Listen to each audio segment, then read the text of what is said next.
আসসালামু আলাইকুম প্রিয় আপুরা, কলিজার বোনেরা, কেমন আছেন? আশা করি সবাই ভালো আছেন। তো নিউ রুজ ব্লগ চ্যানেলে সবাইকে স্বাগতম। তো নতুন আরেকটি ব্লগ নিয়ে চলে আসলাম আপনাদের মাঝে। আশা করি ভালো লাগবে অবশ্যই ভিডিওর শুরুতে একটা লাইক করে চ্যানেলটা সাবস্ক্রাইব করে আমার পাশে থাকবেন, আর সুন্দর গঠনমূলক একটা কমেন্ট করবেন, যাতে করে আপনাদের পরিবার থেকে আমি ঘুরে আসতে পারি। তো যাই হোক, বলতেছিলাম যেহেতু ইউটিউবে একটা চ্যানেল খুলেই ফেলছি, তো কিছু করার নাই, আর থেমে থেকে হবে না, নিজের যোগ্যতা তো করতেই হবে। তো আমরা খুবই সাধারণ মানুষ একদম। তো যাই হোক, কিছু করার নাই, যেহেতু খুলে ফেলছি। মানুষ অনেক রকম অনেক কথা বলবে, ভয়েস দিনে আর অনেক কিছু, মানে কি বলবো আপনাদের কাছে, আমি সব কিছু শেয়ার করব। আপনারাই মানে আমাকে অবশ্যই রিপ্লাই দিবেন যে আমি কাজগুলো ঠিক করতেছি না ভুল করতেছি। আসলে ঘরের ভিতরে না খেয়ে মরে থাকার চেয়ে আমার মনে হয় কিছু করে খাওয়া ভালো, যখন হাজব্যান্ডের উপরে ডিপেন্ড করে কোনো কিছুই চলে না।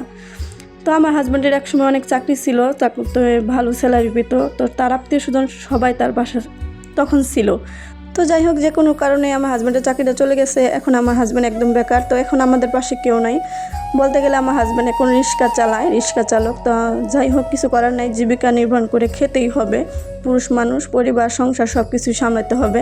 তো সে অনেক চেষ্টা করে আমাদের সংসারটা অনেক সচ্ছল করে গড়ে তোলার, কিন্তু তারপরেও মাঝে মাঝে হিমশিম খেয়ে যায়। কারণ এই গরু, মানে আমার যে বাড়িটা দেওয়া হয়েছে, বাড়িটা দেওয়ার সময় ওর আব্বুর চাকরি ছিল, কিন্তু ওর আব্বুর চাকরি চলে যাওয়ার পরে তো মনে করেন কিছু ঋণ করা হয়েছিল বাড়িটা দেওয়ার সময়। তো ভাবছিল যে তো চাকরি আছে দিয়ে দিবে মাশাল্লাহ, কিন্তু দুঃখজনক চাকরিটা চলে গেছে। তো এখন কিছু করার নাই। এখন কি হবে? তো অনেক কষ্ট করে মনে করেন রিক্সা চালায় সংসারও চালাচ্ছে, আবার মনে করেন ঋণও শোধ করা হচ্ছে। এই জন্য কিন্তু আমাদের সংসারে অনেক অভাব বলতে গেলে চলে আসছে। তো বাচ্চা কাচ্চা নিয়ে যেভাবে মানে আল্লাহ তাআলা যেভাবে চালাচ্ছে আলহামদুলিল্লাহ। তো আমাদের থেকেও আরও নিচু মানুষ আছে, তাদের দিকে তাকাইলে আমাদের মনে সান্ত্বনা আসে যে তারা না খেয়ে আসছে। কত মানুষ আমাদের থেকে আরও বেশি অসহায় আছে। তো আলহামদুলিল্লাহ, আল্লাহ তাআলা যে আমাদের এই পর্যায়ে রাখছে। তো আমি যা বলতেছিলাম, যদি আমি নিজে কিছু করতে পারি, তো সব আপুদের ভিডিও দেখি যে না তারা ঘরে বসে ইনকাম করে। তো আমি কিন্তু এরকম কোনো আমার আশা নিয়ত ছিল না।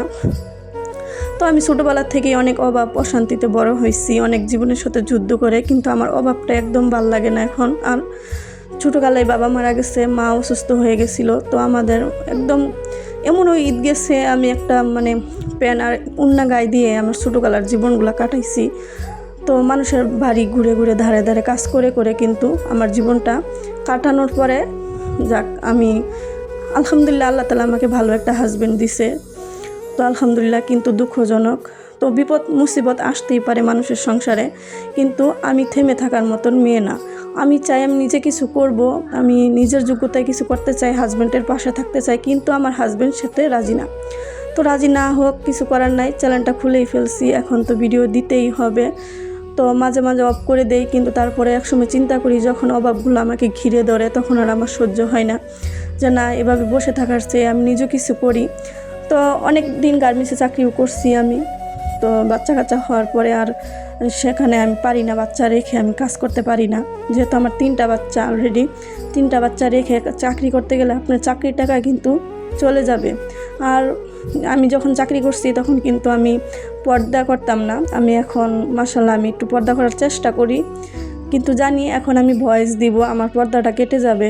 তো আল্লাহ তাআলা যাতে আমাকে ক্ষমা করে দেয়। তো কিছু করার নাই, আমি নিরুপায়।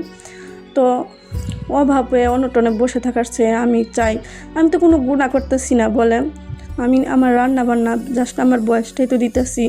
তো আপনারা অবশ্যই কি বলবো আমার পাশে থাকবেন। তো যাই হোক, অনেক ভয় ভীতি, সব থেকে বেশি ভয় আমার রবের প্রতি। তো আল্লাহ তাআলা যদি আমাকে সফলতা না দেয়, আমি পাবো না, এটা আমি বিশ্বাস করি। তারপরেও আল্লাহ তাআলা বলছে তোমাদেরকে জ্ঞান দিছি, জ্ঞান খাটাইয়া তোমরা কিছু করো, ঠিক আছে?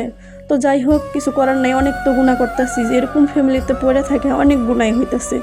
যেমন গ্রামের এদিকে কত ঝগড়াঝাড়ি, কত অশান্তি, কথা বলতেই হয়। আপনাকে যদি কেউ অত্যাচার করে, আপনার কথা বলতেই হবে। তো আমি যে পথটা বেছে নিয়েছিলাম, সেই পথে আমি যেরকমভাবে আমার ইচ্ছা ছিল যে আমি থাকবো, তো আমার কপালে হবে না, আমি এটা ভেবে নিচ্ছি, বুঝতে পারছি। কারণ যে ফ্যামিলিতে আমার বিয়ে হয়েছে, আমার হাজব্যান্ড ছাড়া সবাই অন্যরকম, মানে বুঝছেন, সবাই অন্যরকম। ঠিক আছে, আমার সব কিছু সেপারেট, আমি মানে সব কিছু আমার আলাদা, কিন্তু মানুষের চতুর্পাশে মানে কি বলে পরিবেশটা আর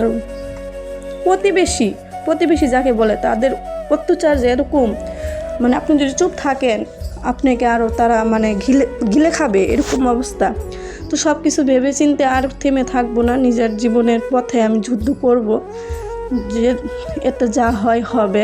সবাই আমার পাশে থাকবেন, আমার জন্য দোয়া করবেন, আমি যাতে অনেক দূর আগাইতে পারি আপনাদেরকে সাথে নিয়ে আমি আগাইতে চাই, কারণ কেউ আমাকে সাপোর্ট করবে না আমি জানি। তো এতদিন যাই আমি ভিডিও দিতেছিলাম, লুকায় দিতেছিলাম, তো এখন থেকে আমি ভয়েস দিব, আর ভয় পাবো না। ভয় পাইলে আমি জীবনে কিচ্ছু করতে পারবো না, আমি এটা বুঝে গেছি। যখন ঘরে কিছু না থাকে রান্নার জন্য কিংবা খাবারের জন্য, তখন কেউ দেখে না। আপনি না খেয়ে আসেন, আপনার পাশে কেউ নাই, কেউ দেখবো না, আত্মীয় স্বজনরা মজা নিব।